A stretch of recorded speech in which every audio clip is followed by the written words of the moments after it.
So PFAS, the planet does not make PFAS our subject today, right? We make that. It's This is completely true. synthetic. There's no like natural deposit of PFAS somewhere. Not that they've found yet. Nope. All right, well, welcome to everyone. I think we'll go ahead and get started. Hopefully a few more people will join us.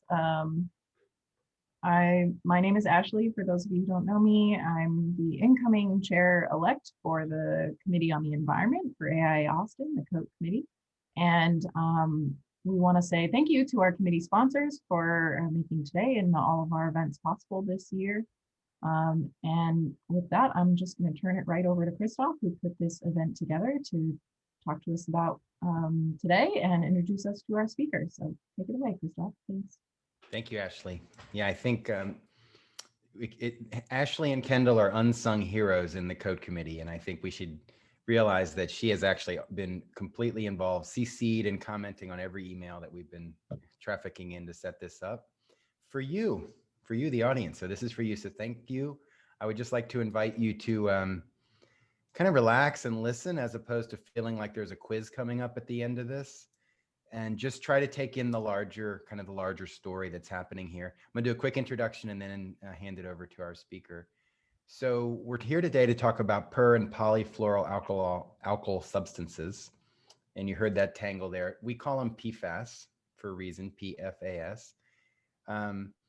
These are synthetic materials that humans manufacture that have the kind of the dubious distinction of aging in geologic time. They're essentially immortal. They're called forever chemicals, and they accumulate in the environment. They accumulate in our water supplies and enter our bodies through that way and other ways. But personally, I mean, professionally, I have for many years, maybe 10 years now, known like, oh, if someone says, do you want stain repellency on your fabric or your, your couch or your rug, say no thanks. But it's been recently, and it's been through Tom and Green Science Policy Institute, that I've realized PFAS is far more broadly woven into the building products industry. And that's what we're going to be learning about today, as well as some good news, right? That there are alternatives to these substances and progress has been made. So this is Earth Day. And the earth provides for all our needs. Everything you can touch and see and smell, taste, all your senses, those are materials that ultimately came to you from the earth, including the invisible atmosphere that you're moving around in. So with that, I'd like to introduce Dr. Tom Bruton. He is with Green Science Policy Institute. And if you don't know about Green Science Policy Institute, it's kind of good news because, wow, it's a treat to learn about this group. Their undaunted courage and optimism to stand for environmental justice in this world is really a pleasure to behold. And I've had the good fortune of interviewing Tom for our podcast recently, and that episode is out. I believe it's out. Actually, is it out? I don't think it's out. I think Miguel's editing it. So that'll come out soon. But for today, I'm going to turn it over. Dr. Tom Bruton, please take it away. And Rob, Ashley, how does the logistics work? Did you already discuss it to get Tom's slides showing on the screen here? As soon as we've already done that. Okay. Take it away, Tom. Here goes. Well, thank you, Christoph, for that great introduction. I should always be introduced by a podcast host, I think. Thank you to Ashley and everyone else for the invitation today. It's really good to be here. There, is that working? Yeah, okay. It's great to be here with you on Earth Day, no less. And I'm excited to talk about PFAS and a report that we just released yesterday on PFAS in the built environment. So as you heard, I'm Tom Bruton. I'm with the Green Science Policy Institute. And in case you don't know us, we're a scientific NGO based out of Berkeley, California. And our mission is to encourage responsible use of chemicals to protect human health and the environment. Some of the ways that we do this are by publishing scientific research, working through the media and other channels to publicize that research as widely as we can, and then bringing together leaders from different sectors, from academia, from business, from government, and from NGOs to come up with new and innovative ways of solving these problems. And over the years, we've found that these three ingredients make for basically a good recipe for producing policy change and producing purchasing change to reduce the use of harmful chemicals. Now, I am an environmental engineer and environmental chemist by training. And before I joined Green Science Policy, I spent a few years in graduate school researching how to remediate PFAS at contaminated sites. And my big takeaway from that experience was that cleaning up persistent chemicals once they're out in the environment is difficult, and it's time consuming, and it's expensive. And so that's what got me started about thinking about prevention and reducing the use of harmful chemicals in the first place.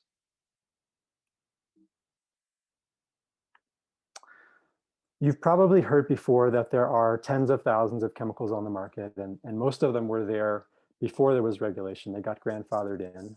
And one of the big ideas that our institute promotes is that evaluating the health and safety of all of those chemicals one at a time, which is how the system works, is just not workable. It's not, it takes too long, and it will not be protective of public health. And instead, we think that if we start to consider chemical classes or groups of similar chemicals with similar properties, then evaluating their health and safety becomes a lot more manageable. In fact, we think that many of the harmful chemicals found in everyday products and building materials can be grouped into just 6 classes. Those 6 classes are PFAS, also known as PFCs sometimes, antimicrobials, flame retardants, bisphenols and phthalates, organic solvents, and certain heavy metals. And by thinking in a big picture way about entire classes of chemicals, it becomes easier to avoid the problem of regrettable substitution. You've probably heard about this too, where one PFAS is found to be harmful and phased out, only to be replaced by another PFAS that later turns out to be harmful. We have a whole website about this with short videos that you can watch to learn more about each of the different classes. You can see that at 6classes.org. Today, of course, our topic is PFAS. You've already heard from Christoph that this is an acronym for per and polyfluoroalkyl substances. These are a group of human-made chemicals, and they're defined by their common structure. So they all contain chains of carbon atoms surrounded by fluorine atoms. And the chemical bond between carbon and fluorine is one of the strongest in organic chemistry. And the combined effect of all of those carbon-fluorine bonds together gives PFAS some really interesting chemical properties that make them quite useful. Most famously, PFAS are used as surface treatments to make things non-stick, to make them resistant to oil and water and stains. It turns out that those same carbon-fluorine bonds have a dark side, however. All those carbon-fluorine bonds also make PFAS extremely environmentally persistent.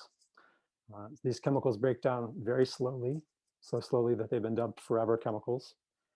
And so when they're released to the environment, they can persist in water supplies, they can build up in food chains, and cause all sorts of problems. The 2 chemicals that I'm showing here are examples of 2 particular PFAS. These ones are called PFOS and PFOA. And these are 2 that were used a lot historically. They're 2 that have been looked at the most by scientists, and that you'll hear a lot about. But as I'll explain, they're definitely not the only 2 that we're concerned with. This slide just shows sort of a snapshot of a lot of different PFAS uses. I won't go through it all, but I just wanted to give you a feeling for the breadth of areas where PFAS show up in the products that are around us. Consumer products and some building materials are here as well. For chemicals that are used in such high volumes and show up in so many places, PFAS were really flying under the radar for a long time. They were not familiar to environmental scientists in the same way that, say, PCBs or heavy metals or solvents like TCE were. But a big moment when that changed was back in the year 2000, when 3M, which had been and is one of the biggest manufacturers of PFAS, they suddenly announced that they were voluntarily withdrawing a whole lot of their PFAS chemistries from the market. And the reason for this was that these chemicals had been flagged as persistent, and they had been identified showing up in the environment, lots of places. It later turned out that this move was not entirely voluntary, that EPA had pressured them. And 3M's position at the time, and actually still now, is that human exposure to PFAS is not a health concern. But this was a really big hit to their business. And so I think, reading between the lines, they knew they were dealing with a big problem. Around that same time, information started coming out about problems at DuPont, which was another big PFAS manufacturer. DuPont had used one type of PFAS called PFOA to manufacture a different type of PFAS called Teflon at its factory along the Ohio River Valley in West Virginia. And over the years, large amounts of PFOA-containing wastes had been released into the Ohio River, into groundwater, into air. And for a long time, no one in the community there or at the regulatory agencies that were supposed to be keeping track really understood that this was a problem. Eventually, a lawyer who was working on behalf of a farmer in the area whose cows had been poisoned by this waste discovered what was going on, put together the pieces, and figured out that the drinking water supplies of many communities in this area had been contaminated for years. This led to a class action lawsuit, which sparked a health study that measured PFOA in the blood of 70,000 residents of this area, and used that data to establish links between PFOA exposure and 6 different diseases. So this was a really important health study. And it also later led to some large financial settlements against DuPont. It's a very dramatic story, actually, so dramatic that that Mark Ruffalo made a movie about it a couple of years ago. The attorney who did this work, his name is Rob Balat. He's a hero. And if you haven't seen the movie Dark Waters, I recommend checking it out, definitely. It's a good way to get some background on how this issue of PFAS has emerged as such a large issue. PFAS has also emerged as a large issue in the scientific realm. So this chart is showing the number of scientific journal articles published about PFAS over the past few decades. And you can see that right around the year 2000, the number dramatically shot up. And you'll recall that that's when PFAS first started showing up in the news with 3M and DuPont. Another big factor that played into this was the new and better analytical methods that have come online. Instruments for measuring PFAS have become much cheaper, much more widely available, and that's made it easier for scientists to do research. And so because scientists can research these chemicals now, we've learned a lot about PFAS in the past 15 or 20 years. We've learned that they don't always stay put in products. They can migrate out of those products and lead to human exposure in some cases. We've also learned that the entire life cycle of a product can contribute to the problem. So PFAS production itself, product manufacturing, and then product disposal at the end of life. All of these can lead to environmental releases of PFAS. And once PFAS are in the environment, because they don't break down, they can cycle back and get at us through drinking water, through food, etc. We now know that PFAS are basically ubiquitous in the environment, that they're transported by ocean currents and atmospheric currents and can end up accumulating in places far from where they were ever produced, far from where they were ever used. Chemists now detect PFAS pretty much wherever they look, whether that's in house dust or stormwater or polar bears in the Arctic. So at this point, PFAS really are a global problem. We've also learned that PFAS are widespread drinking water contaminants in the United States. And this has been in the news a lot. Several years ago, we and some collaborators did an analysis of data that EPA had collected back in the late 2000s. And we calculated that up to 6 million people in the US live in areas where water supplies had PFOA and PFAS above EPA's health advisory level of 70 nanograms per liter. This map is showing in blue some of the areas where PFAS were detected. Now, a lot of scientists and certainly a lot of environmental advocates think that EPA's level of 70 nanograms per liter is not low enough. It's not sufficiently protective. And so if you start thinking about lower health thresholds, then the number of people that are affected in drinking water goes up by a lot and quickly gets into the hundreds of millions of people. So this is a problem that is large in scope, affects many people here in the US. And that's reflected in data that we have from the CDC. So CDC collects random blood samples from the population actually to measure environmental chemicals. And their data shows that nearly 100% of American blood samples contain measurable levels of PFAS. That's a concern, of course, because the two chemicals in this family that have been studied the most thoroughly, again, PFOA and PFAS, they've been linked to a number of serious health effects, including 2 types of cancer, elevated cholesterol, obesity, immune suppression, and endocrine disruption. In addition to learning about the breadth of different health effects that are linked to some of the PFAS, our understanding of the levels at which they can be toxic has gotten more sophisticated as well. So this figure is showing drinking water health guidelines for the chemical PFOA and how they've changed over time. 30 years ago, it was thought that the safe level of exposure through drinking water was in the thousands of parts per trillion. But as you look at this over time, it's come down a lot. If you fast forward to 2016, EPA published their level of 70 parts per trillion.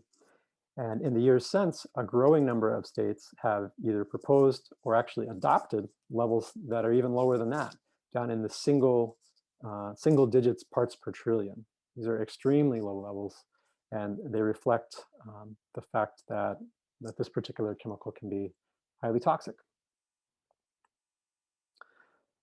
While researchers have learned more and more about a handful of specific PFAS chemicals, those ones that have been well studied are still just a drop in the bucket of all the PFAS that are on the market.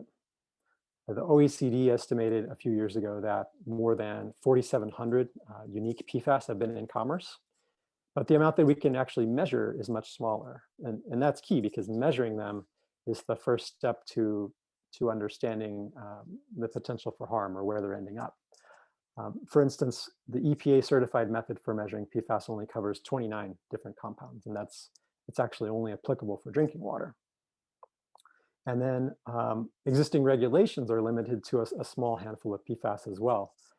For example, here in the US, we only have drinking water rules for 2 PFAS, and those rules are actually non-enforceable. So I say when we're talking about PFAS, we're talking about a large group of chemicals. All of them share this unfortunate trait of persistence.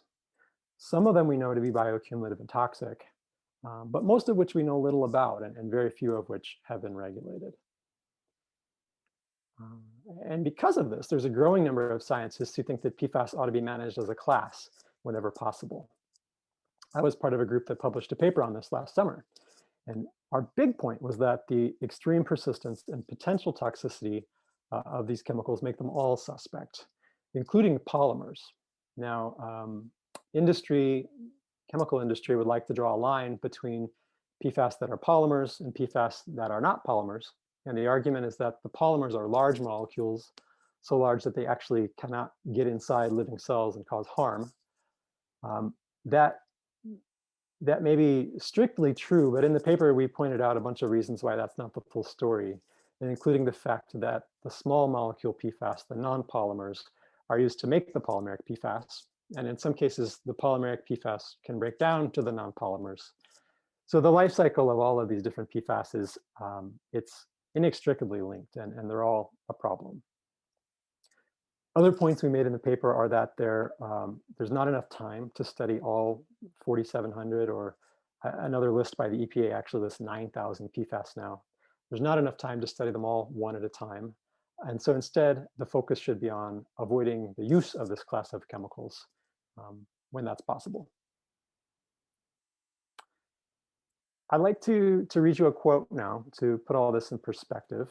This is from Dr. Patrick Bricey, who is director of the CDC's National Center for Environmental Health.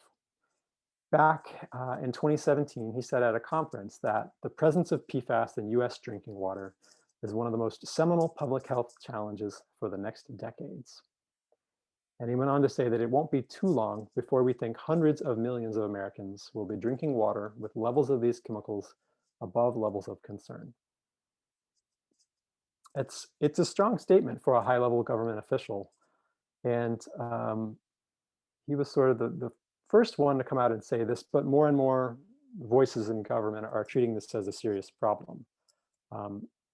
Actually, Congress is as well, in part because of all the cleanup costs for PFAS contamination that are falling to cities and states. Congress has been paying a lot of attention to PFAS. 2 years ago, there was a bipartisan PFAS task force launched in the House, and they've been quite effective, all things considered. For instance, they've sent money to the CDC to perform more health studies about PFAS exposure. They've provided funding to the US Geological Survey to do expanded environmental monitoring. And most importantly, in my book, they've told both the Department of Defense and the Federal Aviation Administration to halt their use of firefighting foam containing PFAS. And that's hugely important because those firefighting foams have been a widespread source of water contamination. Europe is active in this area as well. They're acting even bigger and bolder than the US, as often happens. Last fall, they came out with a new chemical strategy for sustainability. And included in that are new limits on PFAS in drinking water, food, waste, and sludge. But the really revolutionary piece of what they're doing is a proposal to restrict the entire class of PFAS for all non-essential uses within the next few years. Now, there's a lot to unpack by what they mean by non-essential uses, and I think the devil's going to be in the details. We don't really know how it's going to work, but no matter how it plays out, I think this is it's a big, ambitious idea, and it's going to have an impact on how these chemicals are managed in the US as well.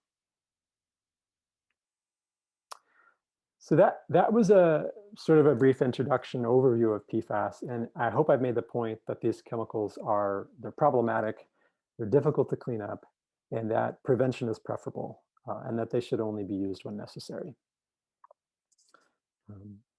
That said, let's move on and talk about PFAS uses in building materials. As I mentioned, yesterday we released a new report on this topic. It's called Building a Better World. And the reason we wrote this report was to bring together two powerful currents that we see out there in the world. One is this movement to identify and reduce unnecessary uses of PFAS. I talked about how that's happening in Europe. There's real momentum around this for certain product categories. Food packaging is a good one. So major restaurant chains, major retail brands have said that they're no longer going to purchase and sell food packaging that contains PFAS. And this is having big ripple effects through the global supply chain. And it's happening in some other product categories as well. The other current that's going on is all of the effort that's going on in the building industry to use healthier materials and to limit harmful chemicals in the built environment. There's a lot of awesome work going on. You all know this as architects. But so far as we see it, that hasn't necessarily extended to PFAS.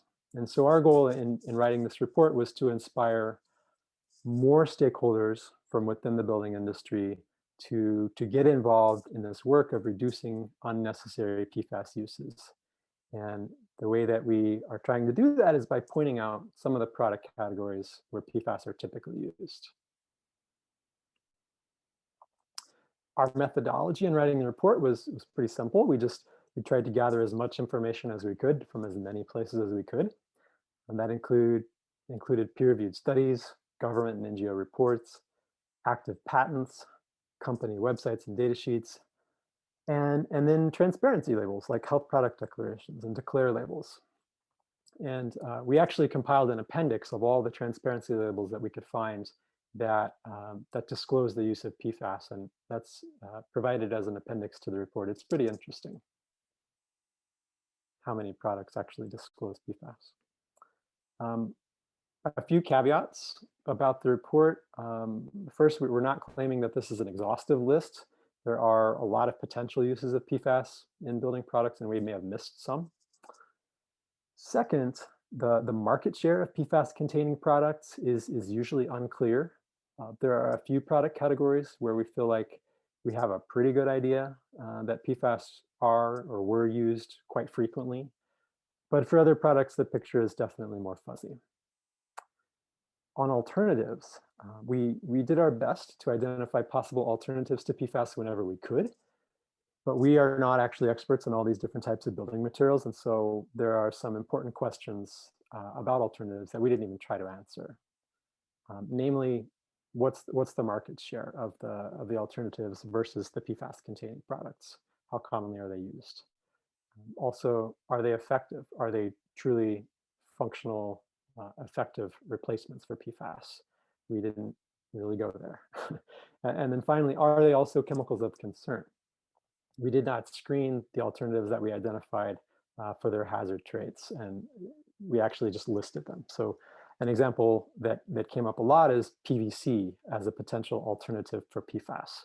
We are not advocating that PVC be used instead of PFAS. We're just putting it out there as a potential alternative, as a place to start the conversation. So let's dive in. We identified 12 categories of building products where PFAS are likely to be used.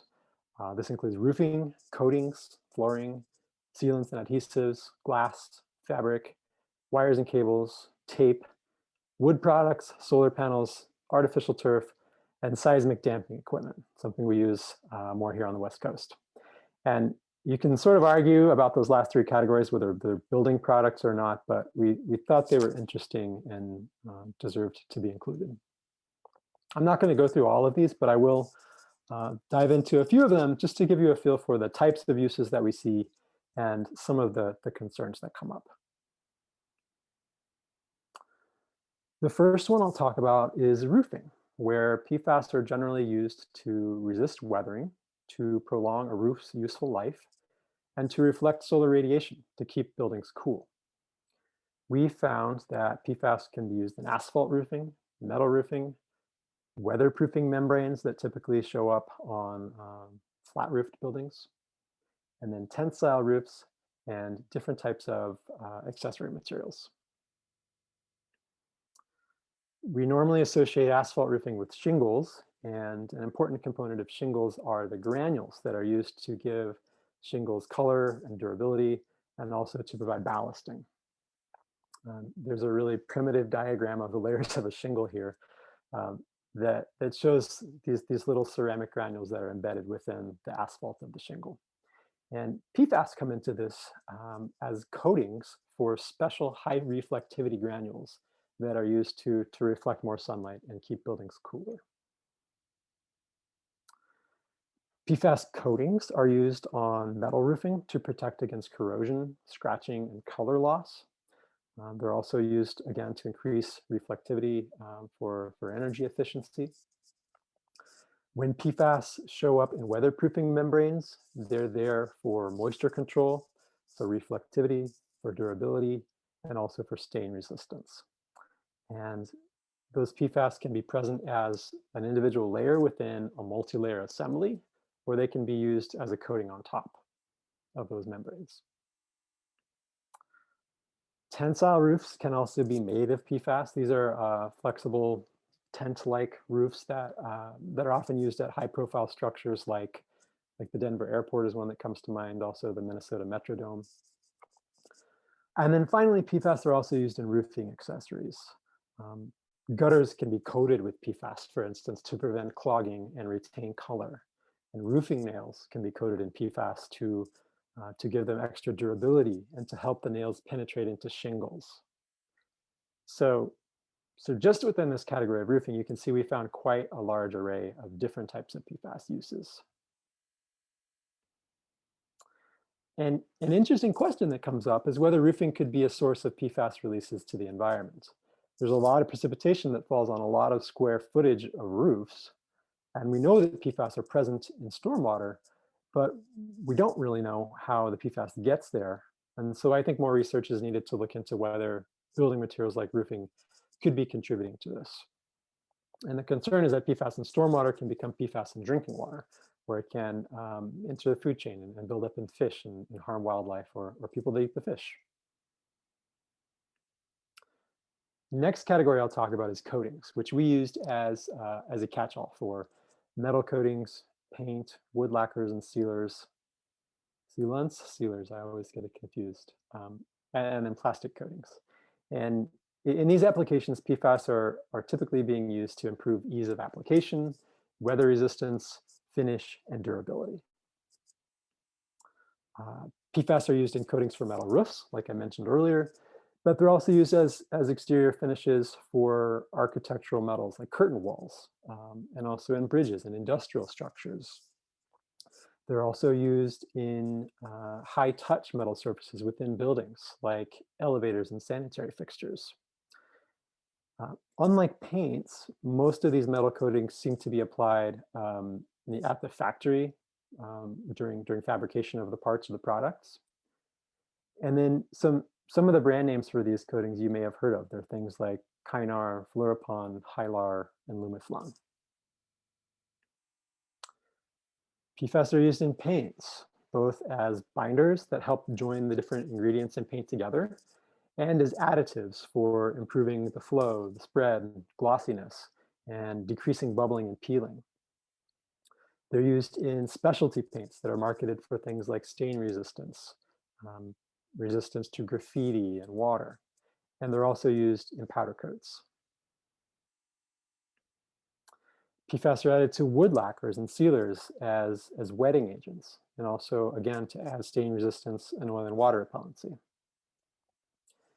Plastic coatings were an interesting one. We found that PFAS are applied to structural plastics that might be used instead of ceramic in items like bathtubs and countertops and window frames. PFAS can also be used to coat plastic items like whiteboards. Another of the catch-all categories where we found uses of PFAS is sealants and adhesives, including sealants for porous materials like grout, tile, stone, and concrete, caulks, O-rings, and adhesives. And I realize this is sort of a funny mix of products, but we put them together because caulk is actually listed some places both as a sealant and as an adhesive, and that sort of, it glues all these products together. I think the one that's most interesting are these the sealers. These are products that I wasn't even aware of, but they have a lot of applications. You as architects probably know this. They're used to increase oil, water, and stain resistance in things like stone countertops, kitchen and bathroom tile work, stone, tile, and concrete flooring, and then patios, staircases, foundations, parking garages.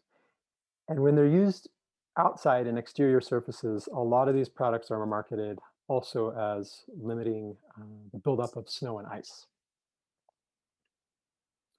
Spray-on versions of these products have been linked to respiratory problems in workers applying them. Back in 2005, the Consumer Product Safety Commission recalled 300,000 cans of a particular grout sealer product due to respiratory complications associated with breathing in the PFAS components in this product. And so this is actually the only example that I know of a PFAS in a building material leading to acute health effects that happen right away. Most of the health effects that we think about due to PFAS exposure are chronic, that play out over a long time. And so this one is a concern for sure. Fabrics are one that's probably more familiar to most people. PFAS are used in upholstery and curtains and other fabrics to make them stain and soil and water repellent resistant. PFAS can either be applied to the product itself during manufacturing, to the fiber, or as aftermarket treatments, things like Scotchgard spray. This is a use where there's likely a direct link to increased PFAS exposure for building occupants, and so it's important. As I illustrate here, PFAS may migrate out of the fabric and end up in dust, which is a source of exposure for people, particularly little people and also our pets. And the reason that I say may is because it's difficult to design a study that actually shows PFAS leaving the upholstery of a couch and ending up in dust. But there are different types of studies that point at this from different directions. For instance, we know that if you take a PFAS treated textile, put it in a washing machine, PFAS will come out in the wash water. We know that fabric finishes can abrade from upholstery during use. And there's also a really interesting study out of Harvard recently that they called a healthier materials intervention, where they compared PFAS levels in dust in conventional versus rehabbed academic buildings. So half of the buildings were just older buildings with older furnishings, but then the other half of the building they completely redid. They put in new carpets, new furniture, all without PFAS. And then they measured the levels of PFAS in the dust from both sets of buildings. And what they found was that this intervention really had a big impact on PFAS levels in the dust. So the rooms that had PFAS-free furniture and carpet, dust levels were 78% lower on average. So this is pretty strong evidence that interior furnishings are contributing to levels of PFAS in indoor environments. And that's why, thus the concern around PFAS in fabrics. The good news is that this is one of the categories where it's going to be relatively easier to avoid PFAS, I think. We've heard from some fabric companies, as well as from some institutions that do a lot of purchasing and maintenance of furniture, that the PFAS stain treatments don't really work as advertised, that there's, so to speak, a mismatch between the way that the stain repellency is supposed to work and the way that furniture is maintained in practice, making these stain treatments unnecessary in a lot of cases. And also, like I said, there are already manufacturers out there who are making PFAS-free upholstery, and that's what was used at Harvard in that study. And we have a list of those manufacturers on our website called pfascentral.org, in case you're interested in looking. And so all that is just to say that I think this category may be low-hanging fruit for substitution away from PFAS.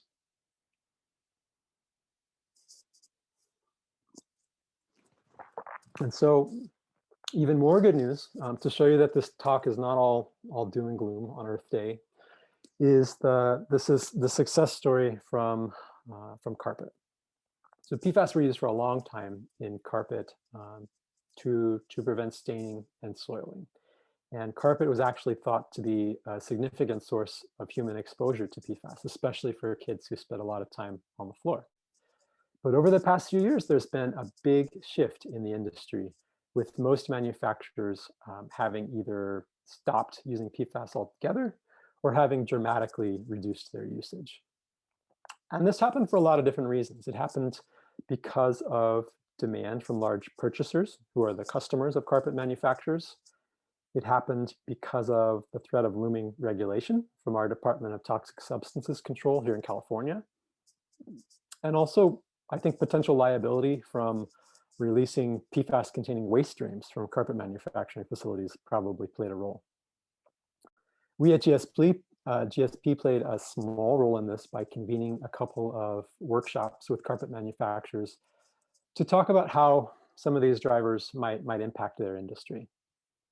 And so happily, now PFAS-free carpet is widely available, and big retailers like Home Depot and Lowe's have policies of not selling carpets that have been treated with PFAS.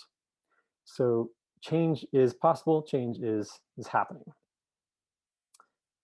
That's all the product categories that I'm going to go through.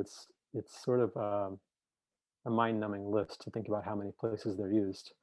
But as I start to wrap up, I want to touch again on this idea of life cycle impacts of PFAS use.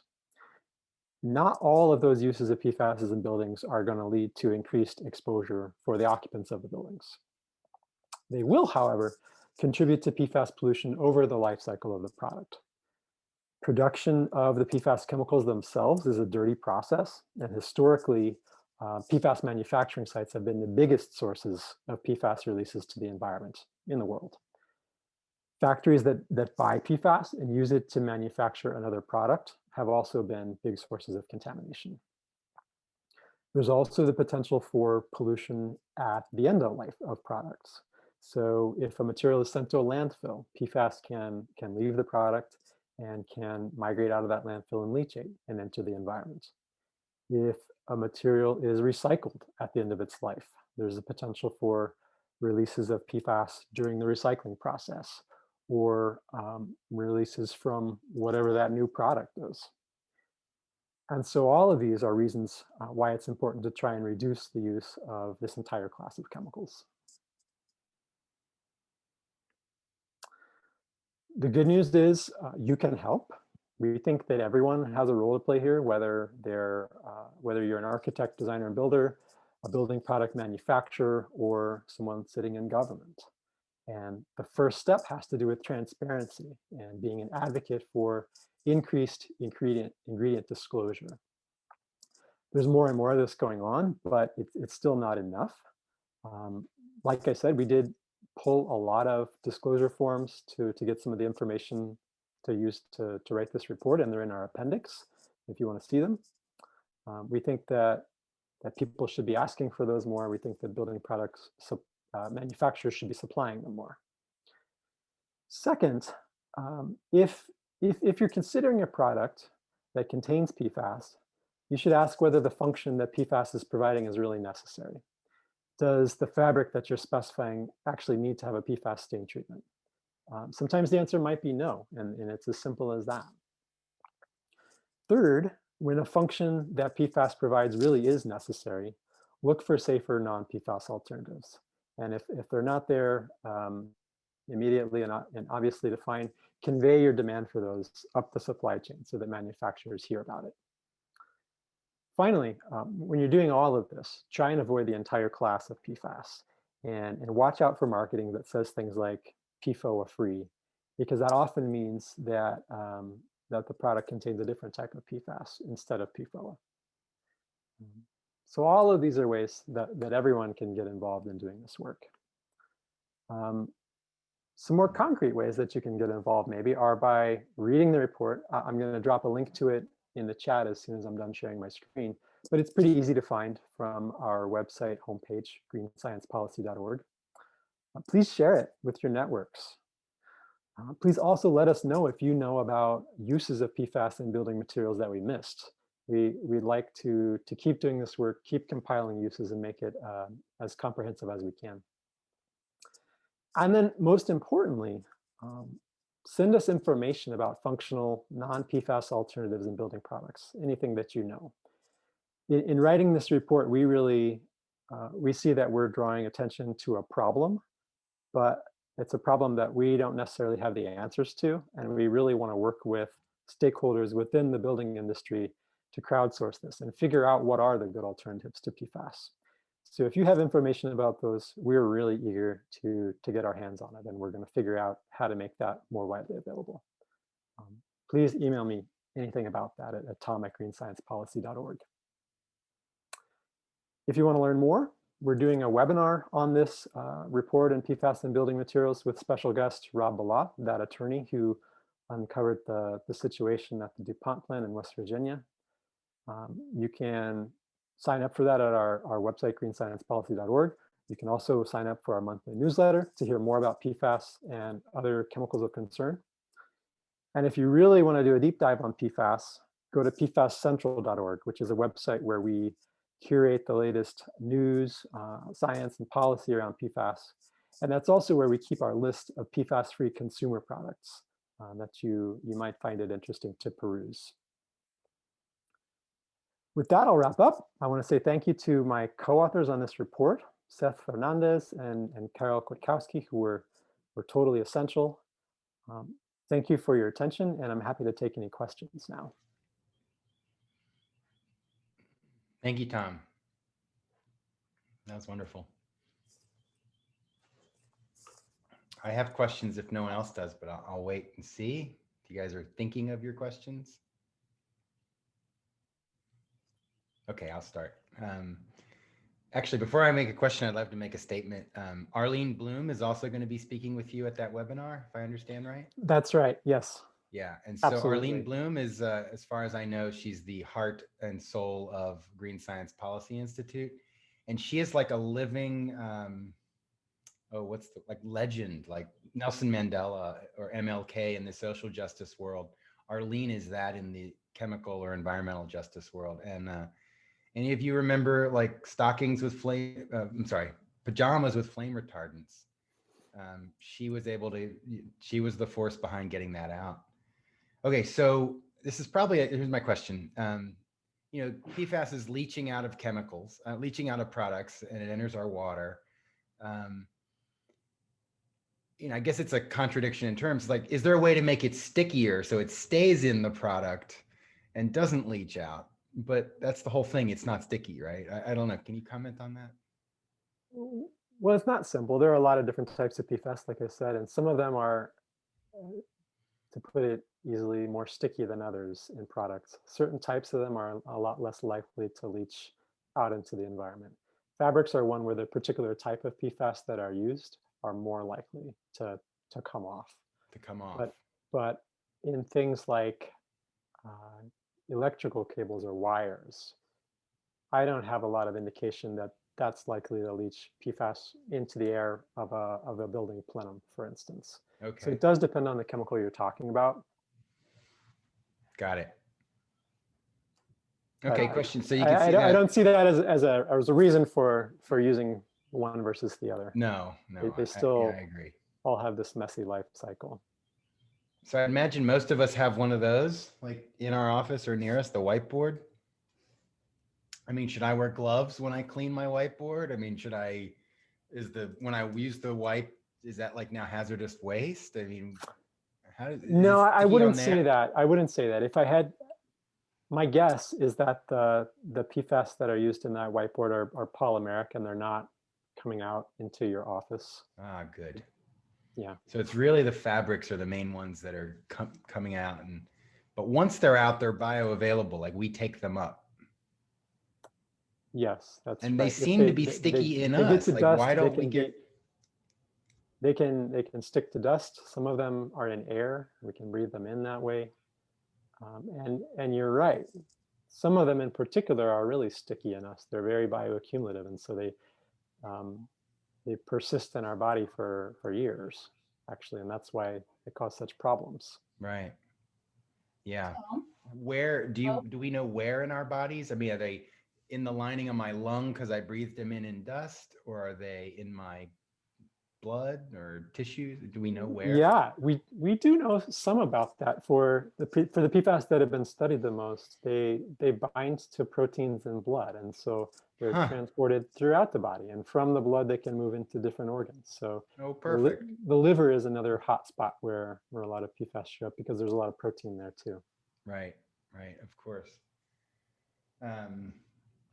Okay, so years ago, I used to do high energy physics, and I was exposed to a lot of lead dust for like radiation barriers, and moved to Austin and found out that I had really a high amount of lead in like a hair sample. And I undertook, I think it was called chelation or chelation, spelled with a CH. Yeah. Oral chelation, I think. I was taking these pills and they were supposed to draw the lead. And in fact, my hair lead content went down. It was still high. Is there anything like PFAS chelation? It's an idea that's out there. And I mean, it's funny, but for people living in communities whose drinking water is contaminated, it's something that they really would like. It's not something that doctors recommend at this point because it hasn't been studied enough to really show that it's effective. But there is a certain drug it has a different use that's used commonly for something else. I forget what, that has the effect of basically chelating the PFAS and helping it reduce levels in the body. But it's not something that you can get a prescription for that use yet. Mm-hmm. Do you know testing for PFAS in the body, that like if I get an annual physical and they test my blood, they don't look for PFAS, right? They don't look for PFAS. If you ask your doctor, if you sort of plead with your doctor, you might be able to get them to order the test for you, but it's not something that's very standard. People who want it done often have a hard time getting it done. And the reason for that is that there's not clinical guidance on what to tell someone if the result comes back you have high PFAS. Right. There's not much that a doctor can do at that point. Right. It's too late. A lot of the air quality nerds are using something called disability adjusted life years, DALYs. and they're mapping that over from an exposure to a cost to society. And I'm thinking about the PFAS in water supplies. There's got to be a cost there. Like getting PFAS out of drinking water costs a lot. Are you guys audacious enough to try to figure out like what's the global or United States economic impact of PFAS? A friend of ours is actually working on that. Oh, neat. Yeah. Greta Goldenman, who is on our board, actually organized a report that looked at that for Europe a couple of years ago, that tallied up the cost of installing water treatment all over the place, and even tried to calculate the amount of medical costs associated with PFAS exposure, and put all that together for Europe. And the number is staggeringly high. I don't remember what it is. And they're working on a similar estimate for the US now. Okay, fascinating. Thank you. The number is so big that it's almost like hard to wrap your head around. Right. Yeah. What are we doing? What are we thinking? Others, questions? Otherwise, we can we could adjourn. Christoph, there's a few questions in the chat. Oh, excuse me. I turned that screen off. Let's pull them up. Take a look. Otherwise, feel free to just ask your question out loud if someone has them. Yeah. I have a question. Tom, do you happen to know how accurate water testing is for kind of a consumer that wants to test like their home water? We've had that done for our water, and it showed no PFAS, but I'm just worried. I'm not worried, but I'm curious to know how accurate maybe the water testing is. It's hard to say, not knowing exactly where you had it tested or when, but generally they're pretty accurate. They're pretty accurate. Okay. It was through a company called Tap Source, and we had it done. I intentionally did it in the heat of the summer too. Our water is in resin tanks, so when it's yeah, that's interesting. And it came back none. I would trust that. Yeah, it came back negative. Yeah, I haven't heard about a lot of inaccurate tests for PFAS. Okay. Cool. That's good news. Yeah.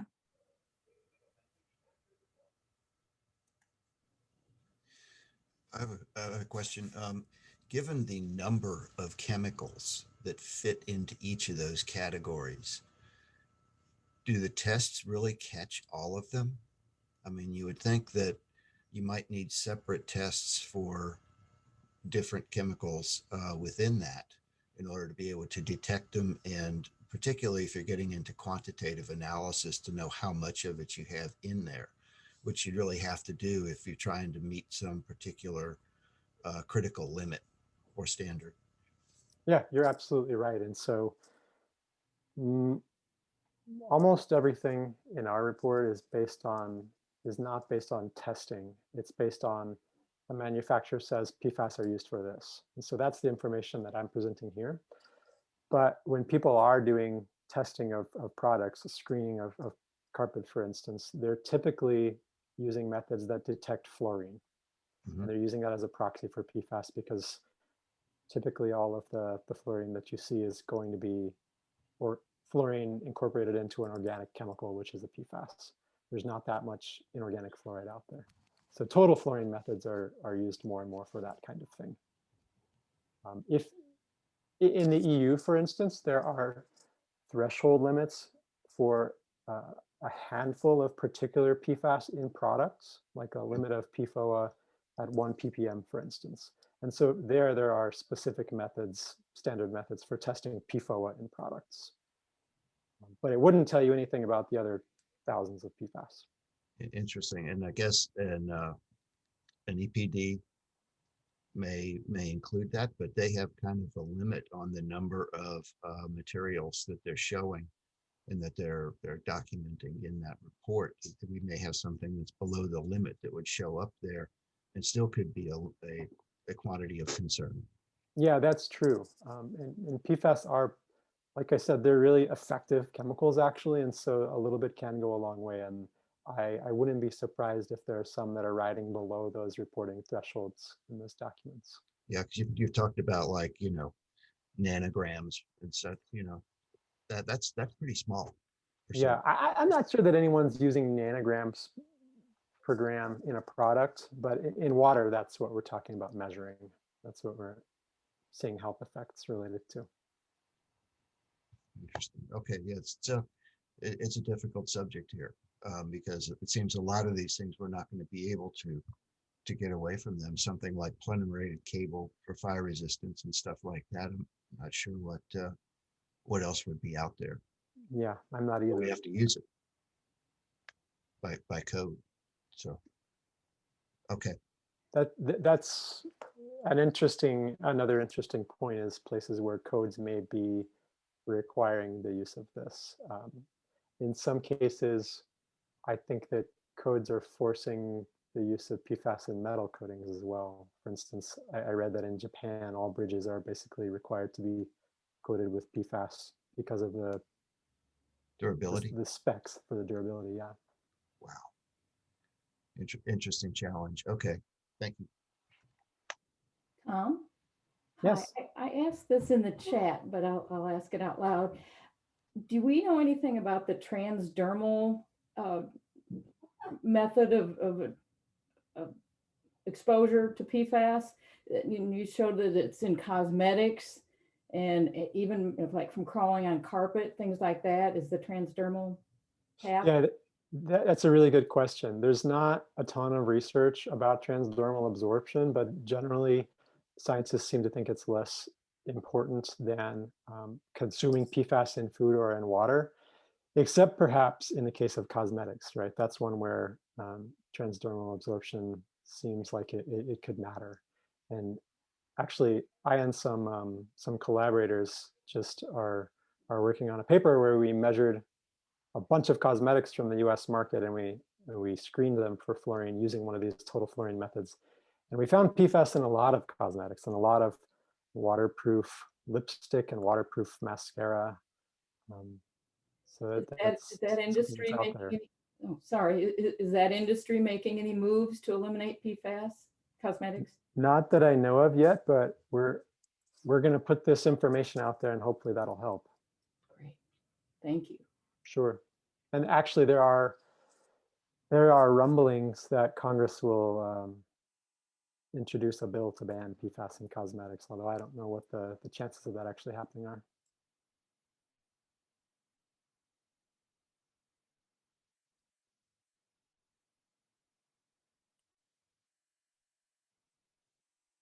So I was just thinking about in the context of the building industry, building codes started out with maybe the earliest codes were sanitation codes, and then we had fire codes and structural codes.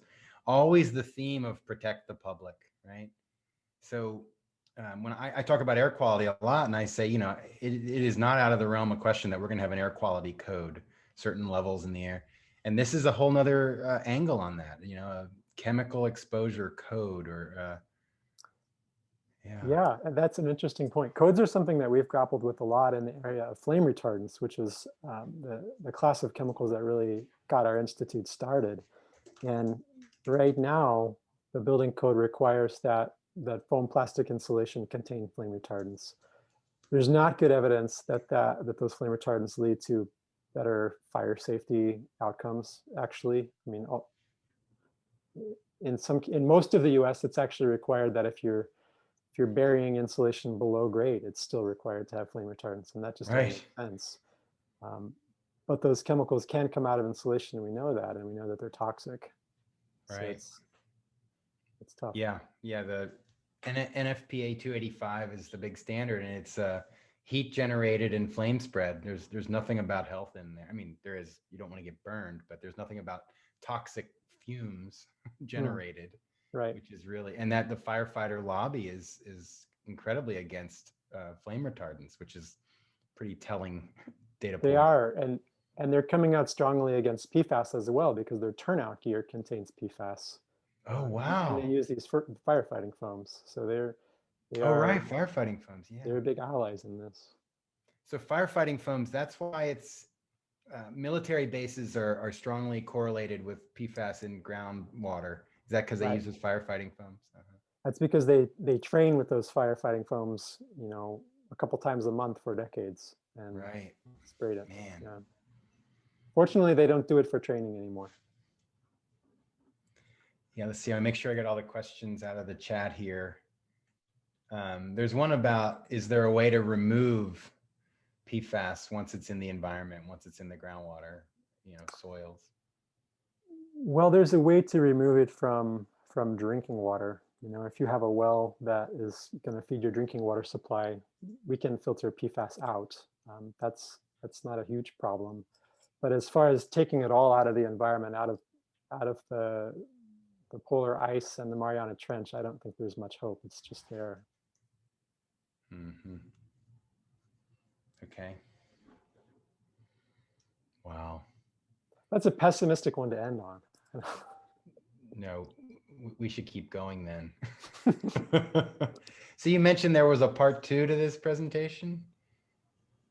Is there a whole nother set of slides you're waiting? There's not a whole nother set of slides. No, I went through both parts. What I meant was that part 1 was the making the case. Here's PFAS, and part 2 was here's building materials. Yeah, yeah. I have a question about, I guess it's kind of legalistic, but like there's manufacturers that make it and then they sell the chemical to product manufacturers that include it, who sells to us, who buy it, right? So you could argue like it's not any one entity really kind of, going, ha ha ha, gotcha, we're going to sell you this crappy thing and you're going to use it. Are there legal cases? Oh, like in the movie, like who is blamed, right? Basically, we're in a shame and blame culture. We need to blame someone, Tom. If I were to blame someone, it would be the upstream chemical manufacturers, because they actually have known longer than anyone about the potential for harm of these materials, and they didn't make it public until a long time after they knew. And often, most of the time, product manufacturers don't have a great idea about this. They're buying a chemical for a function that they need, and are often agnostic about what the chemical actually is, I think. Oh, right. Yeah. Yeah. And it's interesting, like adjacent to the manufacturers are these public relations firms that they grew in the 60s in response to like Rachel Carson's book. And, these industries are suddenly like, man, we've been doing bad things and now we're getting called for it. Let's go around and try to influence legislation and influence public opinion. Like, just to name one, like ExxonMobil in the 70s, they were like, absolutely, fossil fuel use is causing carbon increase and it's causing climate change. And we're going to be like your next energy provider. There was Exxon Solar and Exxon Coal. Exxon was working on batteries. Yes. And then suddenly there was this like cultural shift. Like George H.W. when he was running, he was absolutely saying that climate change was happening and that we were going to fix it. And you can just hear the PR shift, right? Like, no, climate science is uncertain. Yeah, and unfortunately, some of those same PR firms that did that for climate science and that did it for tobacco before that work for the chemical companies. And they're not only do they try to influence legislation, but they also try and influence the scientific literature. They have people, they have scientists that they pay to be editors at journals and to get things not published or to publish things that help them. Right, right. Yeah, it's so woven into our culture in the sense of like, the what's it called? Manifest destiny, right? Like America is here for us and we're supposed to expand across it and reap the benefits of these natural resources. They're here for us, right? We have dominion over them. Like, oh, good grief, but that's still how we operate, Yeah, so fixing this is, I actually think that a lot of these justice issues are going down to the, fundamental question of who we see ourselves as, what's our cultural identity. Yeah, but that's not about PFAS. It kind of is, though. It kind of is. Maybe we're at an inflection point. Mm-hmm. I think we are. Like, a lot of these issues.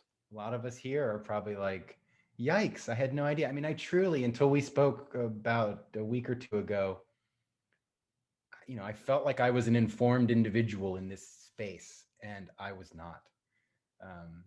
There's so much to know, But now So you much are. to know. Mhm. Any other questions, you guys? This is a rare opportunity to mine this guy. Oh, here we go. Gail has another one.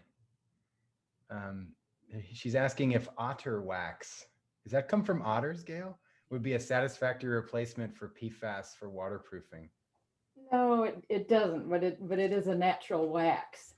And I've just discovered it recently, but I think it's often used for like camping gear and stuff, especially canvas type fabrics. It sounds like it's kind of a pain to apply. You've got to kind of rub it in, but at least it gives waterproofing and I think stain resistance property. Sure sounds better than PFAS.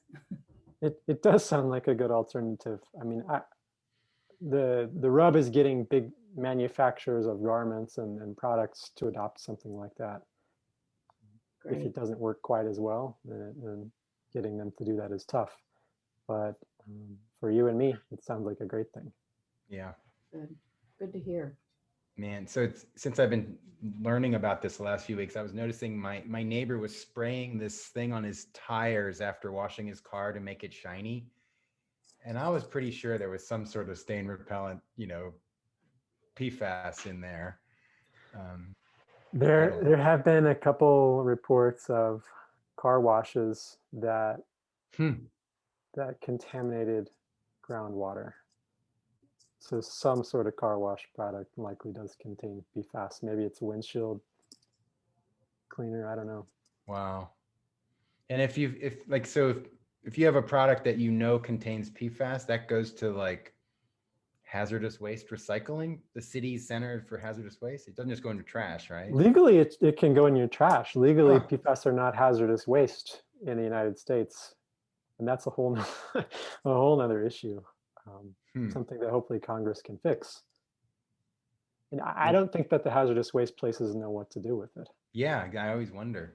No, I mean, right now, fire departments in the military are retiring large stockpiles of this firefighting foam, and there's a big debate about what should happen to it.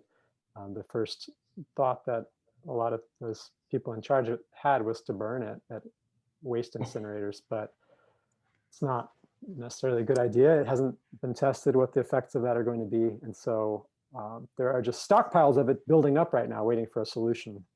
Right. I'm sure Elon Musk is going to suggest we just launch it all into space. Let it be some other planet's issue. Wow. Well, I think we've wound down. Those of you that stayed, thank you for staying. I'm sure Tom would be happy to answer more questions, but I think we've kind of gotten to the end of them. Thanks, everyone. Yeah, last call, Yeah. you guys. Thank you, everyone. Please do keep an eye on the AIA calendar and the COTE website and our LinkedIn and social media. We have a lot more events coming up. And so please stay tuned, and we hope to see you at our next event as well. Thanks, everyone, for being here. Thanks, right, everyone. Happy Earth Day. Yeah, happy Earth Day. Earth Yeah, Day. happy Earth Day, everybody. See you, Tom. I'll see you at that Tom, webinar. would you be willing to share the slides from today if we Sure. could make them available to attendees? Okay. Sure. I'll send you a PDF. That would be great. Thank you. Okay. All right. Take care. Bye again, everyone. And thank you again, Tom. You're Really welcome. wonderful. Bye-bye.